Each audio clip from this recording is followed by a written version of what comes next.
السلام عليكم ورحمة الله تعالى وبركاته. نتمنى تكونوا كلكم بخير وعلى خير. اليوم ان شاء الله غادي نحضر معكم واحد الطاجين مغربي كيجي بنين بزاف. طاجين الارنب بالبصله والزبيب.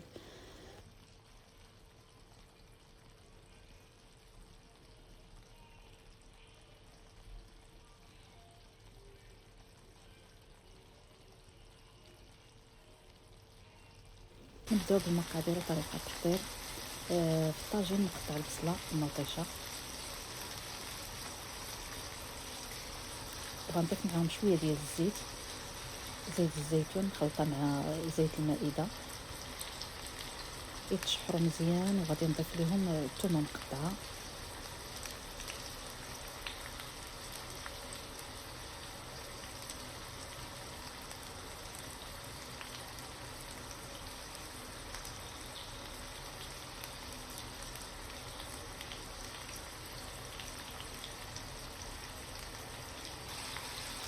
ومن بعد ما تشحر لينا البصله مع مطيشه غادي نحط فوق منهم اللحم ديال الارنب.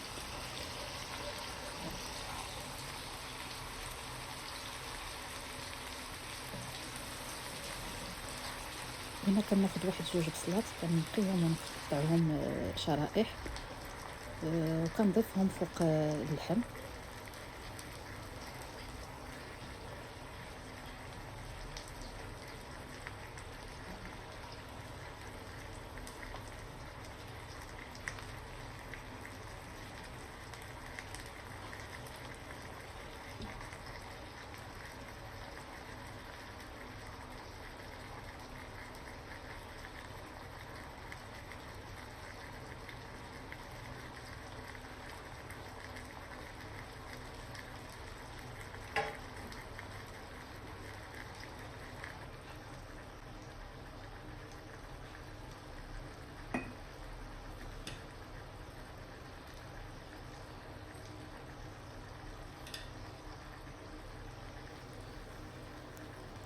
صافي هنا كناخذ واحد السلافه غندير فيها المقادير اللي هي الملحه والبزار وخرقوم، معلقه من كل حاجه، معلقه صغيره من كل حاجه، سكنجبير وقزبور يابس، وكنخلطهم مع واحد نصف كاس ديال الماء.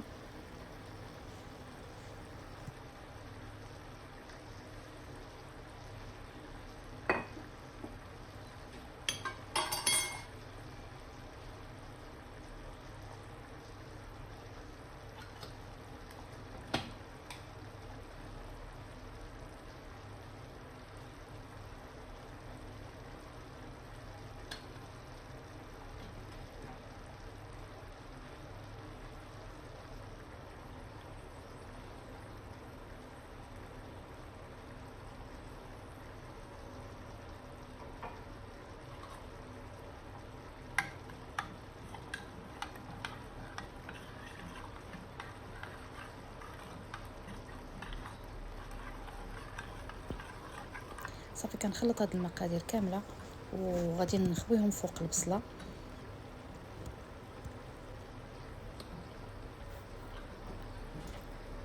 صافي هنا وكنضيف جميع المقادير اللي خلطت مع الماء وغنخليه على نار مهيله باش داك اللحم ديالنا يتشرب لنا دوك التوابل ويخرج النكهه ديالو. وهنا راه من طبيعه الحال ما غاديش نحتاجوا الماء لان البصله راه كتطلق الماء مزيان.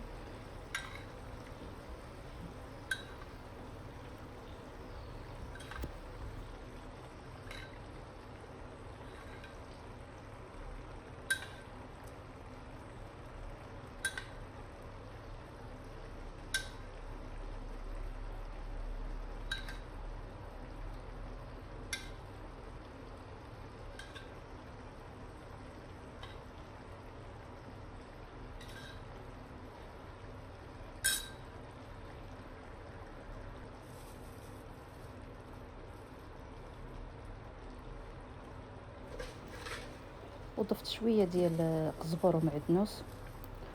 وفي هذا الاثناء غناخذ واحد شويه ديال الزبيب غادي نغسلو مزيان ونخليه يفزق واحد شويه في الماء.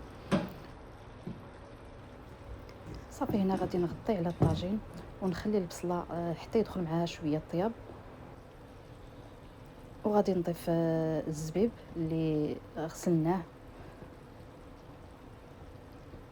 غنضيفو فوق البصله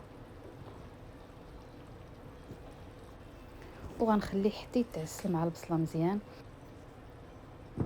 وغناخد واحد شويه ديال اللوز غادي نطبخو في الماء ونقشرو، وغادي نقليه في شويه ديال الزيت، وغادي نضيفو كلمسه اخيره كيجي رائع. والنتيجه ان اللحم طري والبصله تعسلات والزبيب كيعطي واحد المذاق حلو خفيف. وبالصحه والراحه اللي غادي يجرب الطاجين ديال الارنب. وما تنساوش تشجعوني بلايك وتعليق، ونتلاقاو فيديو جديد ان شاء الله. مع السلامه.